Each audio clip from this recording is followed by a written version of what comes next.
Boa tarde, irmãos. Bom dia, desculpa. Eu tô um pouco nervoso, na verdade, então é, eu começo sempre a falar alguma outra coisa e enrolando e continuando a falar.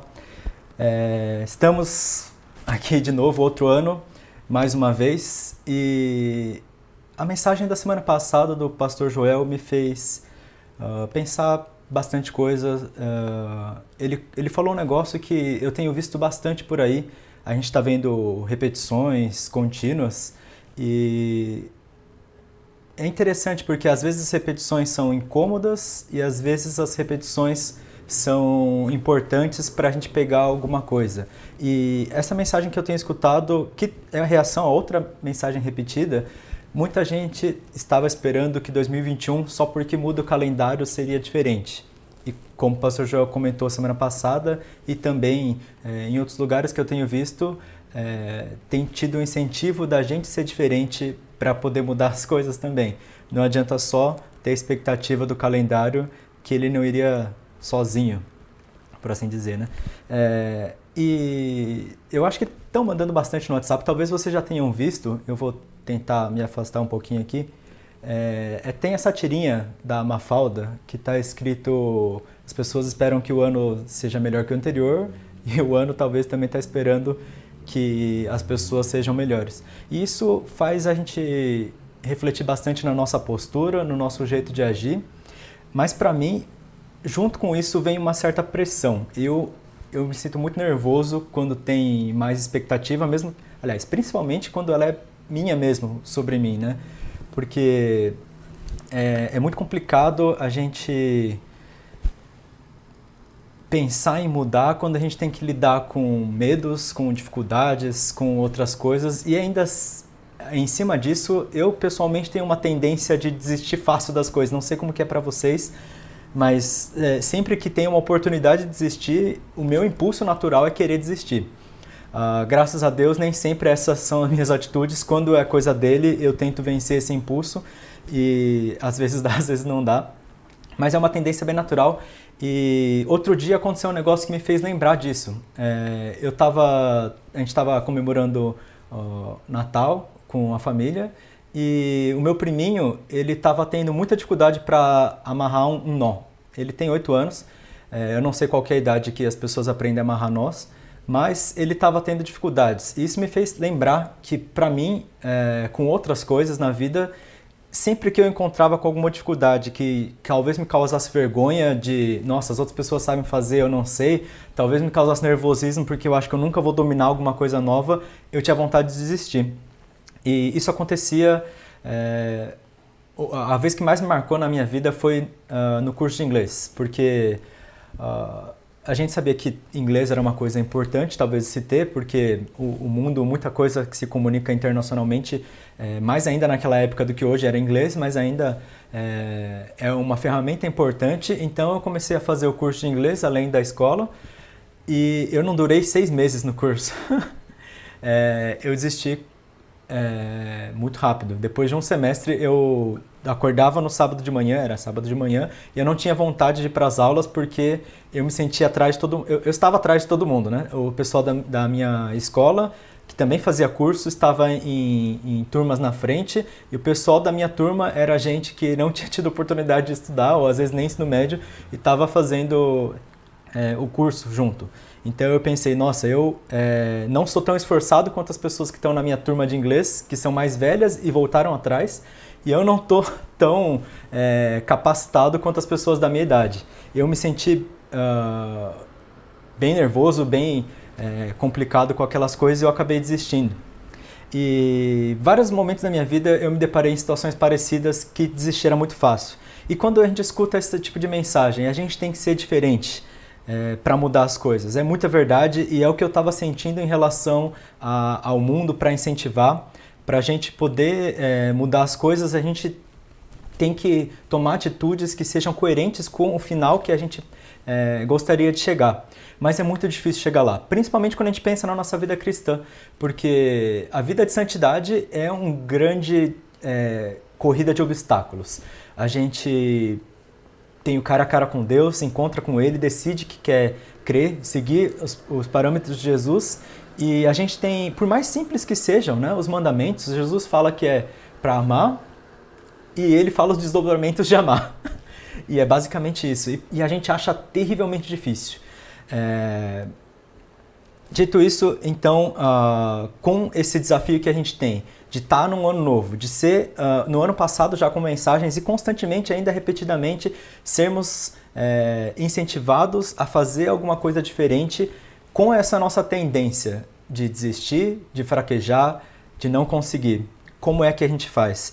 Como é que a gente consegue seguir o plano de Deus, seguir a vida de santidade, mais uma vez, porque todo ano que começa a gente vem aquele desafio de novo, né? Tentar de novo pode ser difícil, mas o que a gente vai falar hoje é que o resultado da obediência, de quando a gente vai tentar de novo, apesar dessas dificuldades, é a providência de Deus. E isso a gente pode ver na vida de Jonas. Eu não me lembro se foi a primeira mensagem, mas uma das minhas primeiras mensagens quando eu cheguei na nossa comunidade aqui da Holiness Suzano eu preguei Jonas 1 e logo depois eu preguei Jonas 2 na outra vez que eu fui falar. E daí eu pensei, não, eu vou continuar então, né? Vou fazer uma série. E daí eu nunca mais preguei Jonas. Até agora, porque hoje vai ser Jonas 3. Foi um pouco coincidente, né? Bateu de ser a continuação do texto, mas eu também achei que foi muita direção de Deus, porque Jonas é uma pessoa na Bíblia que parece muito comigo, que ele tem sentimentos de contrariedade sobre o plano de Deus, ele presume coisas antes de acontecer e ele desiste preventivamente. Então, eu queria estar refletindo então na vida desse personagem. Mas como a gente vai começar no capítulo 3, eu vou fazer uma retrospectiva do que acontece na história de Jonas até então. Jonas, ele era um profeta de Israel. Ele era um profeta com a carreira já definida, ele falava para o povo de Israel, falava para o rei de Israel, e em algum momento da vida dele, Deus chama ele para pregar em Nínive. Nínive é a capital da Síria, na época, e a Síria era o povo que estava inimigo de Israel naquela época, oprimindo eles, né? Da mesma forma que anteriormente já tinha sido os filisteus e outros povos que estavam dominando eles. O Egito também teve domínio sobre Israel em boa parte da história. Nessa época eram os assírios, e os assírios, menos de 50 anos depois desse acontecido de Jonas, iriam conquistar Israel e levar as pessoas para o cativeiro, para nunca mais voltar. E Jonas teve esse chamado de Deus de pregar em Nínive, de estar falando a um povo que era inimigo, de um povo que ele não queria que se arrependesse, mas se Deus estava falando uma mensagem que era de condenação, Jonas conhecia o caráter de Deus e sabia que Deus tinha planos de salvação. Então ele sentia esse conflito interior. O que ele fez foi fugir. Ele fugiu de Deus, ele foi tentar ir para Tarsis, que era na direção oposta de Nínive. E Deus claramente percebeu, Deus claramente tinha o seu plano, e Deus, para cumprir o seu plano, deixou uma tempestade abalando o navio. O navio estava quase para quebrar, os marinheiros não sabiam o que fazer. Jonas falou que era ele o culpado, e ainda ele mesmo sugeriu que eles jogassem ele no mar, para que as coisas se acalmassem. Os marinheiros hesitaram, mas eles seguiram as instruções de Jonas, jogaram ele no mar, as coisas se acalmaram no barco. Mas para Jonas, que estava no mar, não só na tempestade no mar, ainda veio um peixe e engoliu ele. Ele ficou dentro do peixe por 3 dias e 3 noites. E dentro do peixe ele lutou com a morte. Ele estava lá descreve em Jonas 2, que a água estava no pescoço dele, ele estava sentindo aquele desespero, e aí ele recorreu a Deus. Aí ele orou, reconheceu quem era Deus. Aí Deus fez o peixe cuspir Jonas depois de 3 dias e 3 noites. E Jonas, então, é esse momento que a gente se encontra quando a gente vai ler o texto de hoje. O texto de hoje está em Jonas 3, de 1 a 5, e o versículo 10, porque os versículos no meio são a continuação do versículo 5, uma expansão um pouco mais. Então eu vou ler na versão da NVI. A palavra do Senhor veio a Jonas pela segunda vez com essa ordem: vá à grande cidade de Nínive e pregue contra ela a mensagem que eu lhe darei. Jonas obedeceu a palavra do Senhor e foi para Nínive, uma cidade muito grande, sendo necessário 3 dias para percorrê-la. Jonas entrou na cidade e a percorreu durante um dia, proclamando: daqui a 40 dias, Nínive será destruída. Os ninivitas creram em Deus, proclamaram um jejum, e todos eles, do maior ao menor, vestiram-se de pano de saco. Tendo em vista o que eles fizeram e como abandonaram seus maus caminhos, Deus se arrependeu e não destruiu como tinha ameaçado. Aqui a gente vê o segundo momento que Deus chama Jonas. Ele repetiu a mesma coisa que ele tinha falado anteriormente. Jonas, vá pregar para o povo de Nínive. O povo de Nínive tinha feito coisas que desagradavam a Deus e ele tinha uma palavra. Em geral, a função mais comum dos profetas era dar palavras de condenação de Deus em relação ao povo. E Jonas já sabia fazer isso. Ele se recusou a fazer isso na primeira vez, mas na segunda vez, depois de passar por aquela experiência de quase morte, ele obedeceu. E eu queria falar então sobre essa segunda vez. A segunda vez que Jonas lidou com a morte diante de Deus, lidou com o chamado de Deus. E eu vou reler de novo o começo desse texto que a gente tem aqui. Os versículos 1 e 2 ele fala assim: a palavra do Senhor veio a Jonas pela segunda vez. Com essa ordem, vá à grande cidade de Nínive, pregue contra ela a mensagem que eu lhe darei. A segunda vez é o que eu gostaria de a primeira coisa que eu gostaria de refletir hoje, porque a segunda vez, às vezes, no caso de Jonas foi imediato, né? Na minha vida, muitas vezes a segunda vez gera a terceira, gera a quarta, gera a 10ª, gera a 100ª vez. E todas essas vezes que vem uma sequência delas é porque eu desisti anteriormente. O chamado de Deus não muda, mas a nossa insistência pode ser complicada. E que nem as coisas que a gente tem sentido incentivado de trazer mudança para nossas vidas, essa mudança que impediria de uma segunda se tornar uma terceira vez e de se tornar obediência. Obediência que a gente comentou anteriormente, que se tornaria providência de Deus. Quantas vezes a gente se depara nas nossas vidas também com coisas que vão contrários aos nossos desejos, os planos de Deus que vão contrários aos nossos desejos? Porque, seja no meu caso do plano de inglês, do curso de inglês, que eu tinha vergonha diante das pessoas de estar aprendendo inglês, eu tinha muita vergonha de tentar pronunciar coisas em palavras estrangeiras, porque eu não tinha domínio. Eu ainda tenho vergonha hoje, mas a gente fala, a gente erra e a gente ri depois. Mas naquela época eu travava, eu congelava e eu desistia. Da mesma forma que pode ser enfrentar um aprendizado novo aterrorizante, como amarrar um nó, um sapato, o desafio da gente manter-se firme diante de coisas desanimadoras ao nosso redor, diante de um ano que foi cheio de novos conflitos, cheio de coisas fora do nosso controle, que acabam com a nossa energia, e a mensagem de Deus é de a gente trazer mudança, de fazer uma força a mais depois que a gente está mais esgotado. Parece impossível essa situação que a gente se vê. Da mesma forma que para Jonas parecia impossível querer falar para um povo inimigo, para um povo que talvez ele até soubesse que em algum momento iria dominá-los, porque eles já estavam para dominar o povo de Israel já fazia algum tempo. O conflito ele vai se tornando maior. E é muito semelhante ao que Paulo, ele passa também lá em Romanos, ele comenta isso, Romanos 7, 18. Ele fala o seguinte: sei que nada de bom habita em mim, isso é, em minha carne, porque tenho o desejo de fazer o que é bom, mas eu não consigo realizá-lo.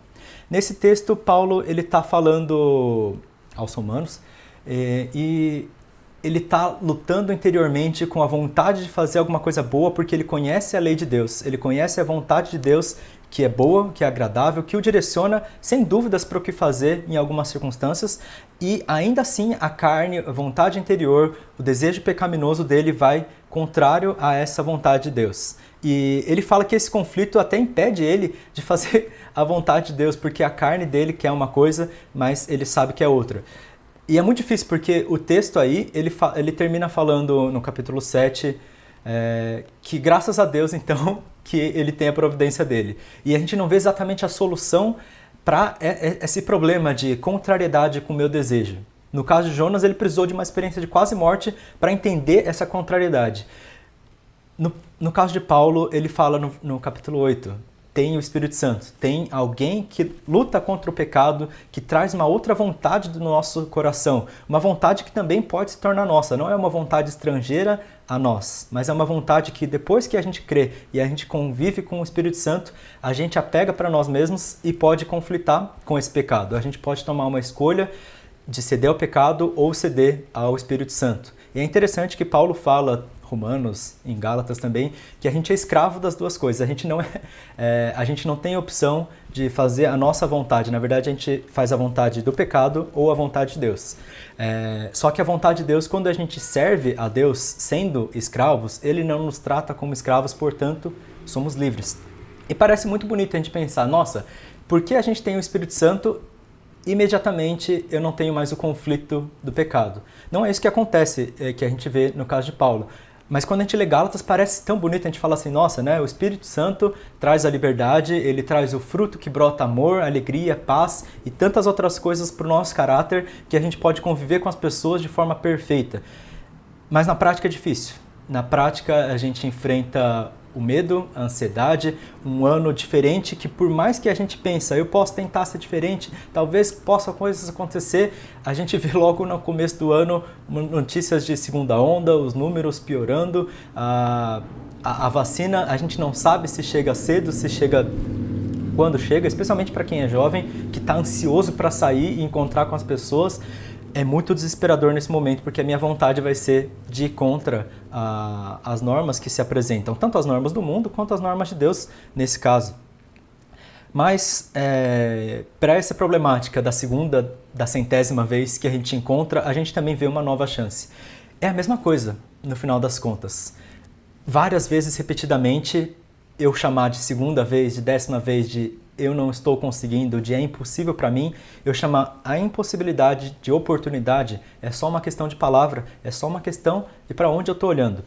E na sequência desse texto, em Jonas, versículos 3 e 4, ele fala o seguinte: Jonas obedeceu a palavra do Senhor e foi para Nínive. Era uma cidade muito grande, sendo necessário 3 dias para percorrê-la.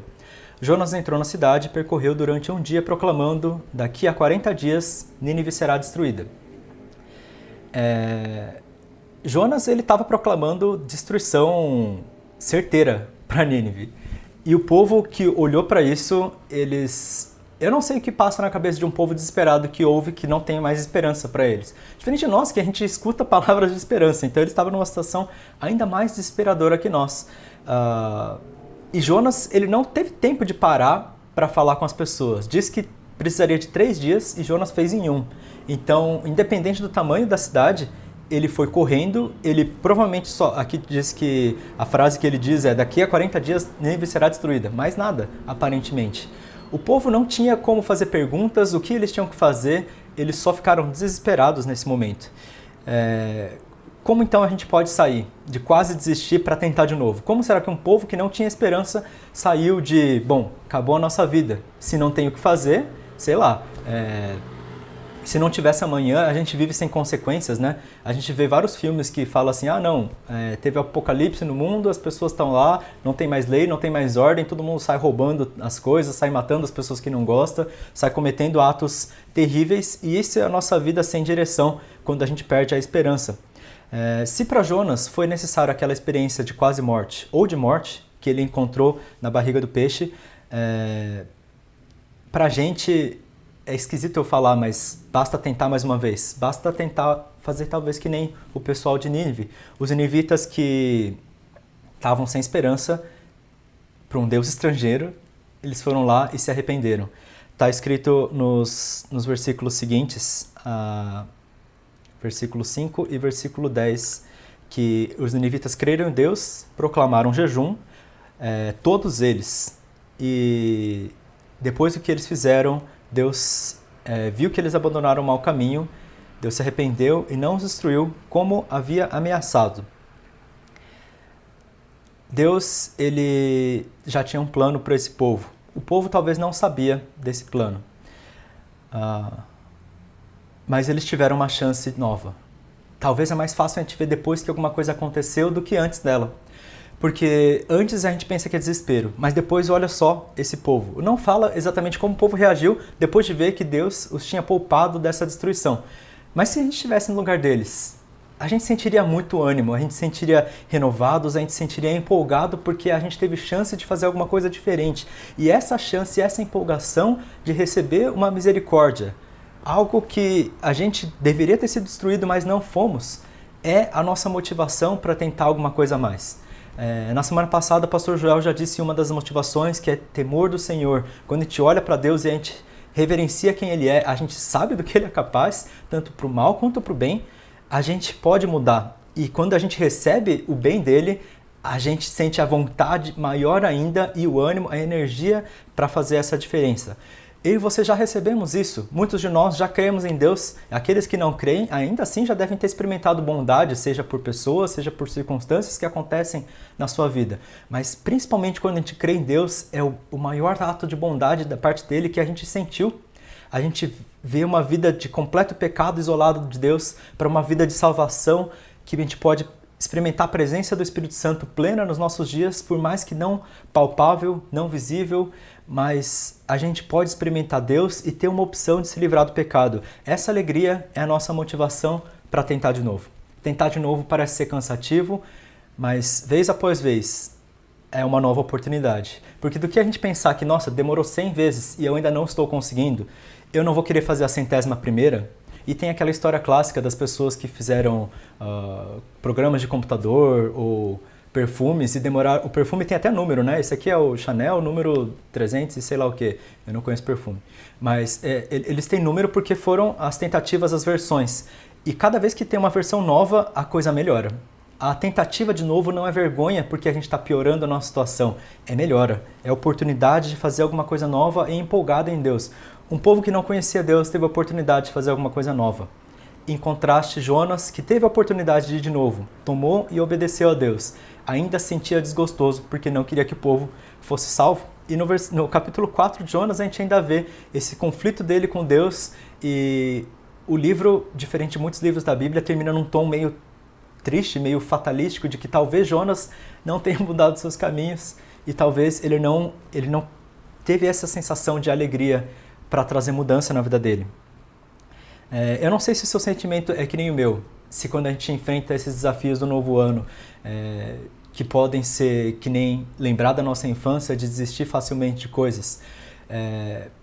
Para mim é muito complicado enfrentar alguma coisa. A gente pensar a gente recebe um incentivo e a gente até talvez sente motivado, mas talvez não tão empolgado a trazer alguma mudança. Falta essa energia que vem do nosso coração, não só a consciência de que Deus é bom, falta a nossa vontade de fazer alguma coisa a mais. Para mim, uma das grandes dificuldades, talvez a maior dificuldade, é pensar que eu não mereço, porque de tantas vezes que eu falhei, talvez eu estou me tornando pior. Porque, nossa, né? Eu já li a Bíblia tantas vezes e cada ano que passa, se a gente segue esse desafio, a gente lê uma vez a mais e ainda assim, detalhes pequenos, eu encontro que vez após vez eu continuo pisando na bola, eu continuo me afastando de Deus, eu continuo pecando contra Deus e já sabendo e a Bíblia afirma também que eu não mereço, eu começo a pensar que porque eu não mereço, eu não deveria mais tentar. Mas a palavra de Deus fala o seguinte, em Lamentações 3, um instante aí que eu acho que... Pronto. Lamentações 3, 22 e 23, ele fala: graças ao grande amor do Senhor é que não somos consumidos, pois as suas misericórdias são inesgotáveis. Renovem-se a cada manhã e grande é a sua fidelidade. Da parte de Deus não vem o julgamento, não vem a cobrança às vezes vem, mas não vem o julgamento não só de opinião que Deus tenha sobre nós, mas não vem a condenação que Ele poderia muito bem e às vezes Ele nos avisa para evitar. Ele tem o desejo de nos salvar assim como aos ninivitas foi, um povo que não era o povo de Deus, Deus queria o arrependimento e que eles tentassem novamente. Em uma situação desesperadora, sem nenhuma motivação, vem essa chance, vem essa misericórdia de Deus que se renova a cada manhã. Se, quando a gente pensa, a nossa vida de conflito, de tentar, nossa, um ano de novo, tem aquelas, como chama aqueles negócios que a gente faz todo ano?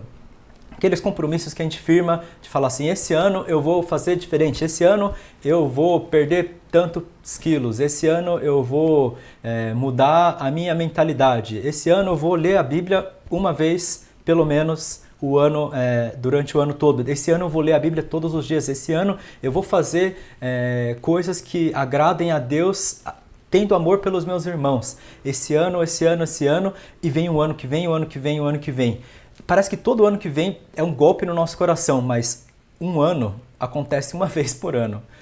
Mas em um ano, se as misericórdias do Senhor se renovam a cada manhã, 365 vezes seria mais a misericórdia de Deus do que um ano que pesa no nosso coração.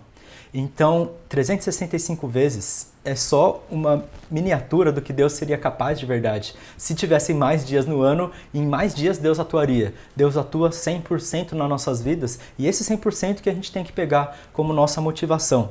Porque Deus é inesgotável para falar em palavras melhores. A gente não precisa sentir essa cobrança de que não consegue tentar de novo nesses anos. Mas a gente tem que sentir a inesgotabilidade de Deus, a perfeição de Deus, o quanto Ele nos alcança. Porque isso é a nossa motivação para caminhar em santidade, mesmo se a gente tiver dificuldade para seguir o caminho de Deus.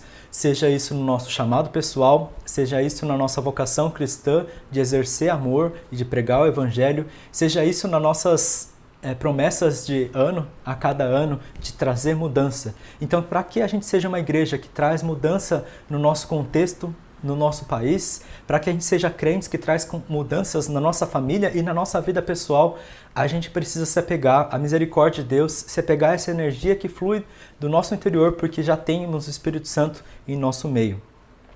Essa é a nossa vida, a gente tem que tentar de novo, de novo, de novo e de novo. E esse começo de ano que a gente está passando agora, que a gente não sinta ele como uma repetição de vários anos, mas como uma chance de novo. Não de novo, de novo, de novo, mas de renovo e renovo e renovo.